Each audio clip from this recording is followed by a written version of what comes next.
তো নমস্কার বন্ধুরা, আশা করি সবাই ভালো আছেন।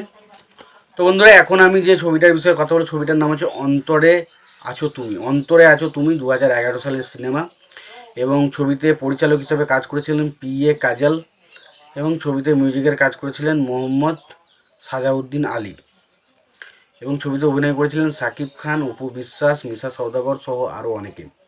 তো অন্তরে আছো তুমি এই সিনেমাটা নিয়ে এখন যদি কথা বলি, তো সেটা নিয়ে তো কথা বলবোই। তো তার আগে প্রত্যেকটা বন্ধুকে অনুরোধ করে রাখবো, আপনারা যদি চ্যানেলটায় নতুন হয়ে থাকেন অবশ্যই আপনারা চ্যানেলটা সাবস্ক্রাইব করে নেবেন, আর যদি আপনাদের ভিডিওটি ভালো লেগে থাকে অবশ্যই লাইক কমেন্ট শেয়ার করতে ভুলবেন না।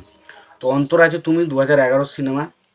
তো এই সিনেমাটা ডিটেলসে যদি আলোচনা করে, দেখুন এই সিনেমাটা খুব একটা ভালো সিনেমা কখনোই বলা যায় না, আবার খুব যে খারাপ সিনেমা একদম পাতে দেওয়া যায় না সেরকমও কিন্তু সিনেমা নয়। একটা ঠিকঠাক মোটামুটি সিনেমা। যদি মনে হয় যে আপনাদের সময় আছে একটা সিনেমা দেখবেন, কি সিনেমা দেখবেন, যদি সব সিনেমা দেখা যায় তাহলে অবশ্যই শাকিব খানের এই সিনেমাটা না দেখা থাকলে একবার চেক আউট করতেই পারেন। আমি বলবো না যে দেখতেই হবে বা দেখার মতন সিনেমা, সেটা আমি বলবো না, বাট আপনার যদি সময় থাকে, আপনার যদি মনে হয় যে শাকিব খানের সিনেমা আমার ভালো লাগে, তাহলে অবশ্যই গিয়ে সিনেমাটা দেখুন। তো এই সিনেমাটার গল্পের বিষয়ে যাওয়ার আগে, এই সিনেমার পরিচালক, প্রযোজক এবং সঙ্গীত পরিচালক হিসাবে কারা কাজ করেছেন সেই বিষয়টাকে দেখে নিয়ে যাক, তারপর নয় সিনেমাটা নিয়ে আলোচনা করা যাবে।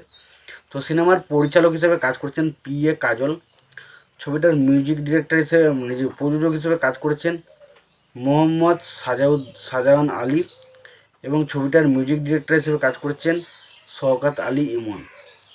ছবিটিতে অভিনয় করেছেন শাকিব খান, অপু বিশ্বাস, সুজাতা, খালিদা আক্তার, কল্পনা এবং মিশা সওদাগর সহ আরও অনেকে। তো এটা পুরোপুরি একটা রোম্যান্টিক সিনেমা, যেখানে একটা অপু এবং শাকিব খানের মধ্যে একটা ভালোবাসার উপর ভিত্তি করে সিনেমাটা তৈরি হয়েছে।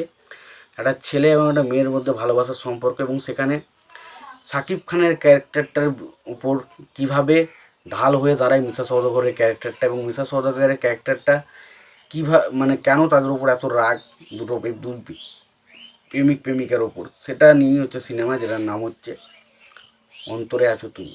তো দেখুন, সবার প্রথম যদি সিনেমাটা নিয়ে প্রথম যেটা ভালো দিক বলতে হয়, সেটা হচ্ছে সিনেমার বেশ কিছু ডায়লগ, বেশ কিছু রোম্যান্টিক ডায়লগ, ভালো এমনি ডায়লগ না, বেশ কিছু রোম্যান্টিক ডায়লগ রয়েছে, সেগুলো কিন্তু বেশ দারুণভাবে ওয়ার্ক করেছে আমার জন্য।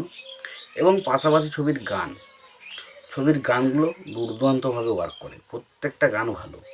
দেখুন, যারা বাংলাদেশের ছবি ফলো করেন দেখবেন গান কিন্তু বেশিরভাগ ছবির, অনেক ছবি আছে এটা কিন্তু গান স্পেশালি ভালো হয়, এই ছবির গান কিন্তু ভালো। বাকি ছবির সাউন্ড ডিজাইন বলি বা সিনেমা ফটোগ্রাফি বলি, সেগুলো তো আগে পুরনো এমনি দেখতে খুব একটা অখাদ্য লাগতো। এবং গল্পটা যদি বলি, গল্পটা একটা ঠিকঠাক গল্প, খুব একটা আহামরি বা খুব দেখতে বা শুনতে খুবই ভালো লেগেছে, দারুণ কিছু মজা পেয়েছি সিনেমার জন্য, তবে ঠিকঠাক একটা গল্প।